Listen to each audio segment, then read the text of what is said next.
김태형 소장님 모시겠습니다.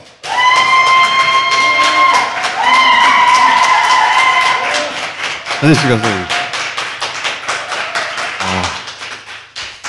다스베이다는 처음 모시는데 이미 지난 대선에서도 여러 대선 후보들 심리 분석 책도 내셨죠, 그때?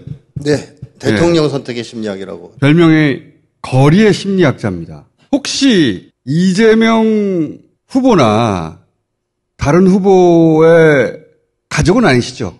아니죠. 요즘 가족들이 등장해가지고.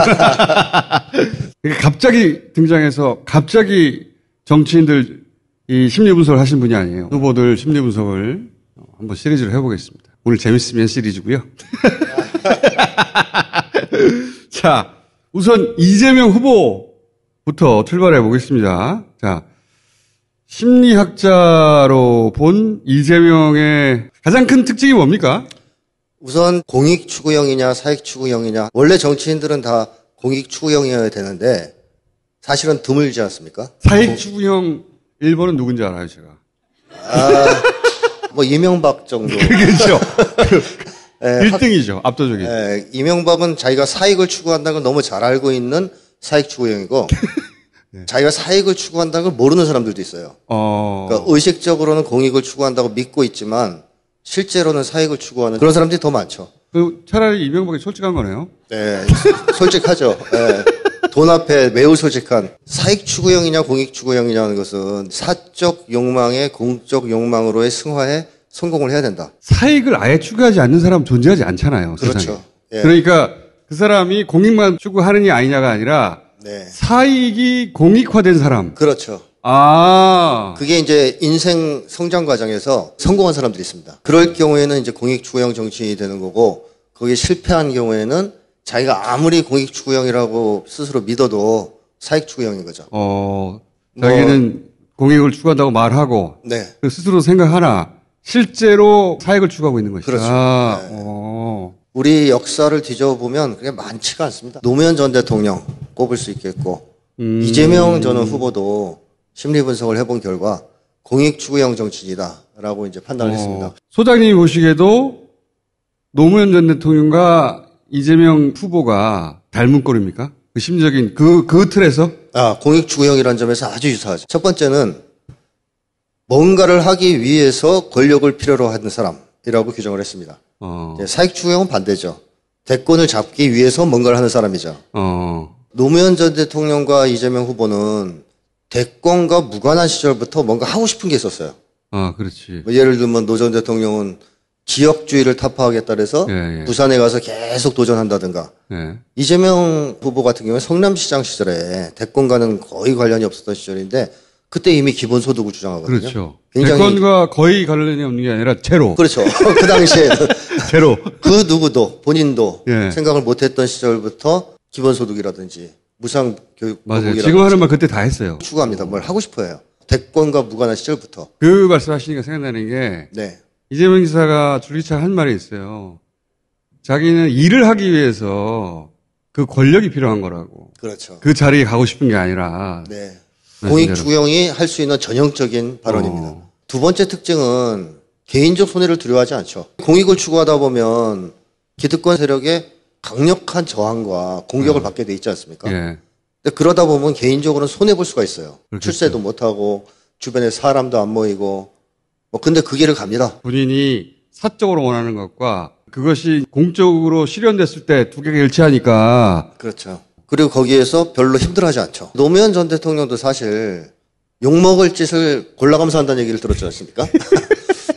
옛날에 조선일보가 이제 지금보다도 더 힘이 셌던 시절에 조선일보하고 싸운 정치인이 없었어요. 그 첫 번째가 노무현이죠. 네, 노무현 전 대통령이 처음으로 고소인가 했습니다. 그래서 김영삼 전 대통령이 그런 얘기를 했죠. 노 의원은 무슨 정치를 그렇게 하나?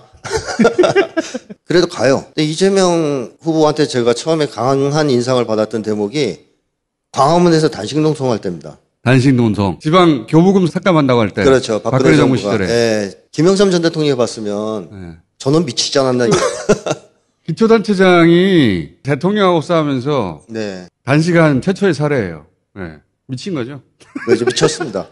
서울시장도 아니고 부산시장도 아니고 그래. 경남시의 시장이 와서 정부하고 맞짱 뜨면서 굉장히 손해볼 짓이 아닙니까? 그렇죠. 개인적 손해를 두려워하지 않습니다. 그 과정에서 욕먹는 것도 무서워하지 않죠. 그거는 좀 모자란 거 아닙니까?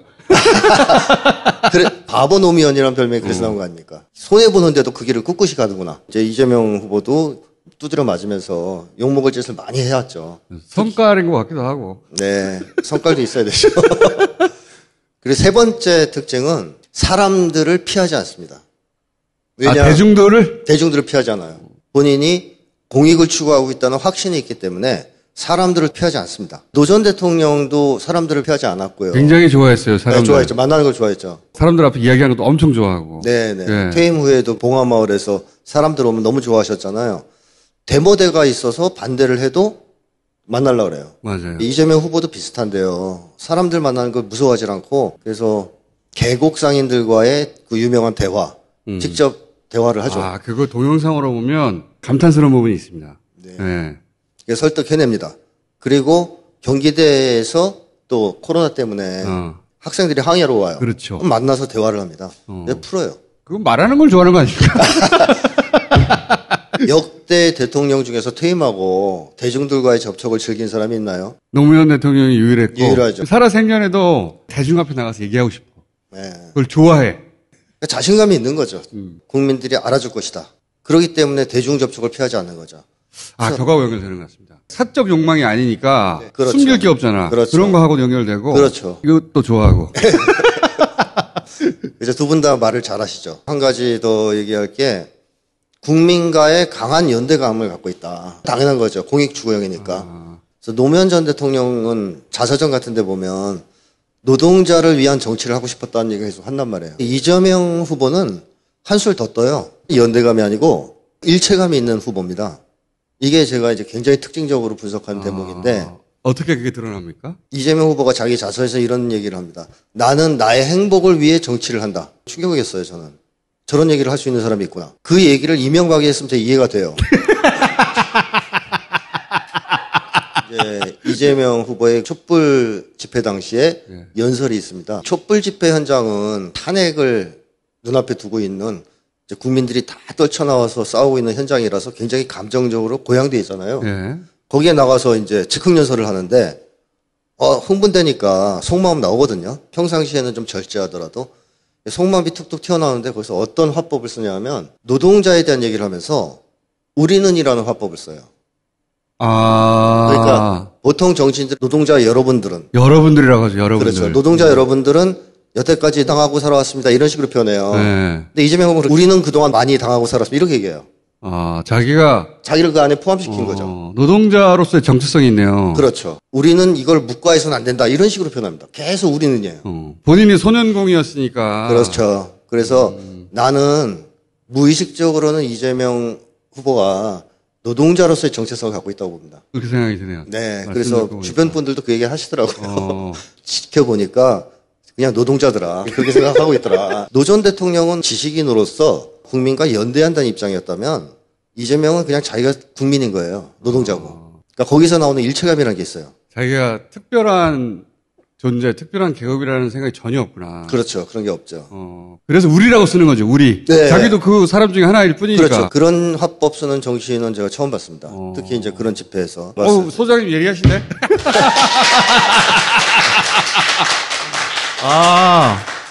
우리는 그러네요. 보게 되면 이제 노무현하고 닮았네. 이렇게 느낄 수밖에. 맞아요. 없죠. 두리뭉실하게 와닿아요. 다른 점들도 있겠으나 비슷한 점이 분명히 있습니다. 네네. 또 하나는 이제 전투력이 대단히 뛰어납니다. 두 분 다 똑똑하고. 네. 토론 능력이 뛰어나고. 노무현 전 대통령 아주 논리력이 대단하고. 맞습니다. 토론의 달인이었죠. 맞습니다. 네. 이재명 후보도 못지 않습니다. 네. 이번에 국감 보셔서 아시겠지만 이 국힘이 상당히 고전을 하지 않았습니까? 뛰어난 언변, 논리력, 대화 능력 이런 걸 가지고 있어요. 도둑은 누구입니까? 국민의힘이요. 이제 이번 국감에서 국민의힘 의원이 조금이라도 받지 않았냐. 네. 계속 추궁하니까 의원님은 상상하실 수 없겠지만 이 세상에는 돈을 봐도 안 받는 사람도 있다. 황금을 앞에 쌓아놓고도 되돌아 그냥 나가는 사람도 있다. 그런 사람들을 한 번도 겪어보지 못하고 또 그런 상황에서 돈을 한 번도 안 받은 적이 없기 때문에 당신들은 상상을 못하겠지만 세상에는 그런 사람들도 존재한다. 그러면서 왜 그렇게 자꾸 의심을 하시는지는 이해는 된다. 이렇게 얘기를 하는 내용이 있어요.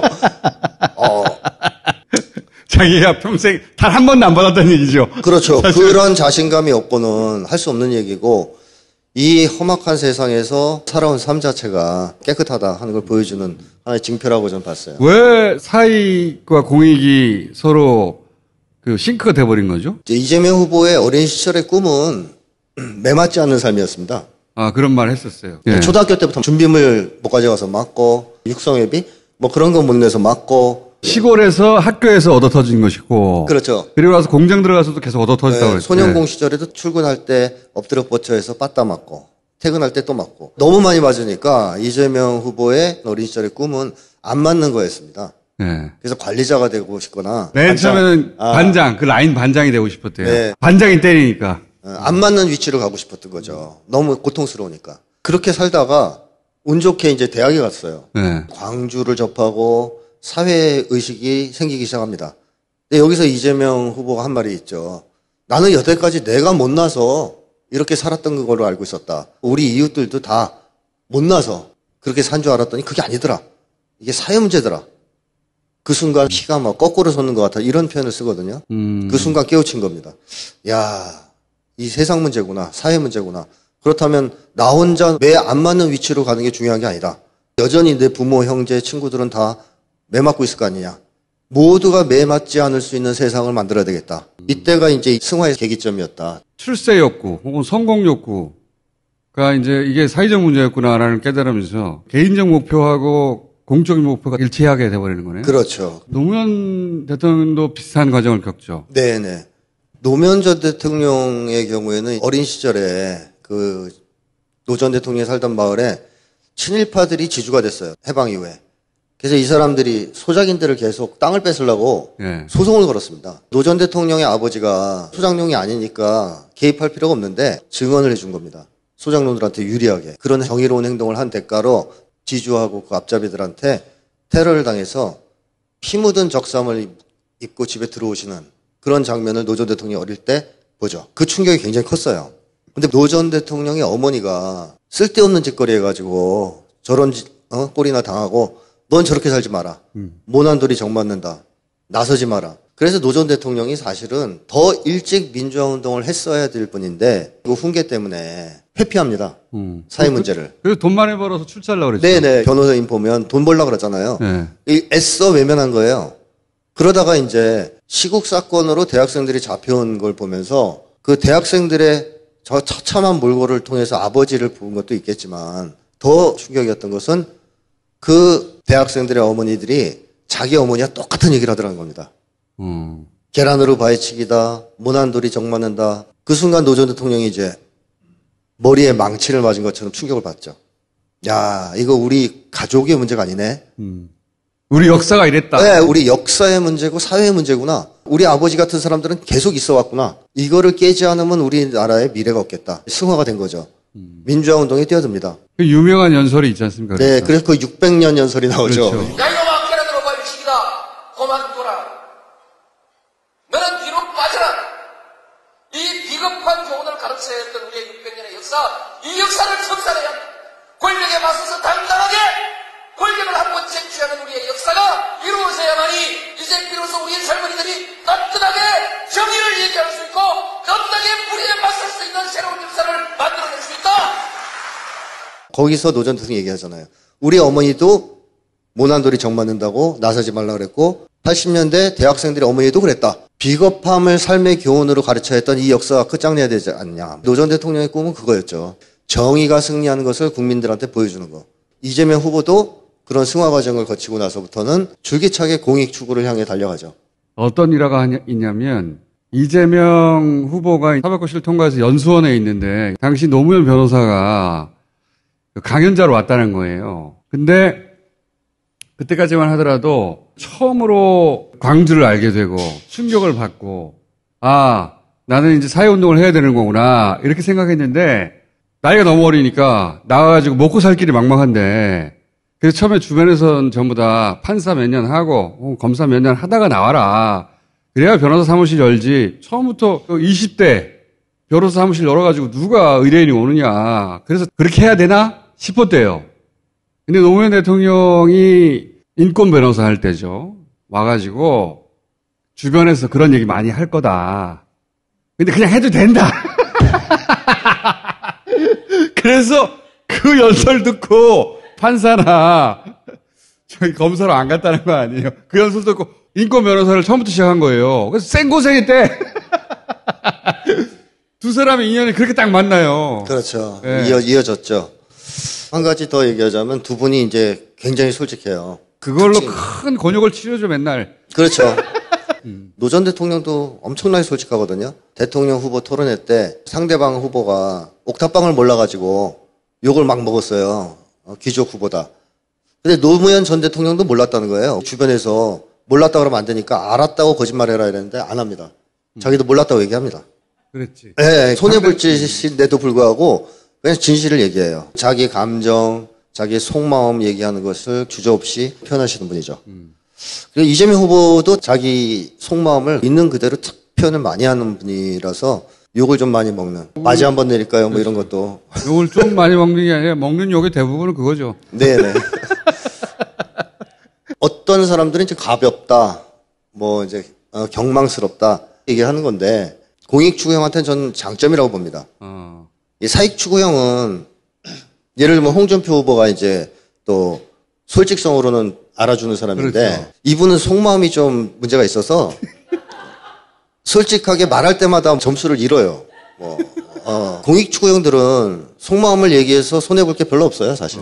그렇지. 예, 조금 욕은 먹겠지만 공익추구형한테 솔직성은 매력 포인트고 사익추구형한테는 감점 포인트다. 이번에 국감에서 국민의힘에서 뭐라고 하면 킥킥킥 웃잖아요. 네네네. 그거 비웃는 거거든요. 그렇죠.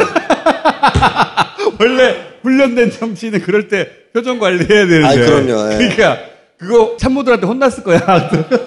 왜 거기서 그렇게 웃었냐? 그렇지. 또 어른들 중에서도 그렇게 웃으면 안 되지. 그렇죠. 뭐 이렇게 얘기하는 사람이 있었어요. 노무현 네. 대통령도 대통령이 못 해먹겠다 이런 말 네. 해가지고 엄청나게 공격받았죠 그때. 명패도 집어던지시고 위장된 표정을 짓거나 이러지 못합니다. 그냥 있는 그대로 탁 얘기해버리죠. 그러다 보니까 이제 때로는 욕도 먹지만 장기적으로 볼 땐 저는 도움이 될 거라고 봅니다.